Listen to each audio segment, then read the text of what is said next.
బీజేపీకి నచ్చితే ప్రమాణ స్వీకారం చేయిస్తారు, నచ్చకుంటే ఇబ్బంది పెడతారు. కాబట్టి గవర్నర్లను ఈ విధంగా శకుని మాయాపాచకలేసి విపక్ష ప్రభుత్వాలు ఏర్పడకుండా బీజేపీ అనేక కుట్రలు చేస్తుంది.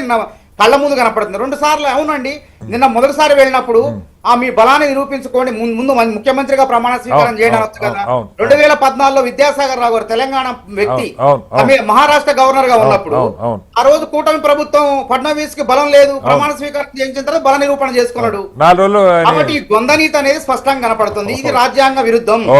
కాబట్టి గవర్నర్ యొక్క విచక్షణ అధికారాలు అనేది దుర్వినియోగం చేస్తున్నారు. అంతకన్నా దారుణమైన ఎగ్జాంపుల్స్ ఇంకా చాలా ఉన్నాయి. గోవా ఉన్నది, గోవాలో ఉన్నది, మణిపూర్ ఉన్నది, చెప్పుకుంటా పోతే చాలా లిస్ట్ ఉంటుంది. బీజేపీ సింగిల్ లార్జెస్ట్ పార్టీ కూడా కాదు. 17 స్థానాలు వచ్చిన కాంగ్రెస్ లో 13 స్థానాలను ప్రభుత్వం 21 స్థానాలకి ప్రభుత్వం ఏర్పాటు చేయొచ్చు గోవాలో. రైట్ సార్, ప్రభుత్వం ఏర్పాటు చేసే లోపు బీజేపీని ఆహ్వానించింది మనోహర్ పరికర్ ముఖ్యమంత్రి. రైట్ సార్, ఒకసారి మళ్ళీ వస్తాను. ఒకసారి ఆంజనేయ రెడ్డి గారు,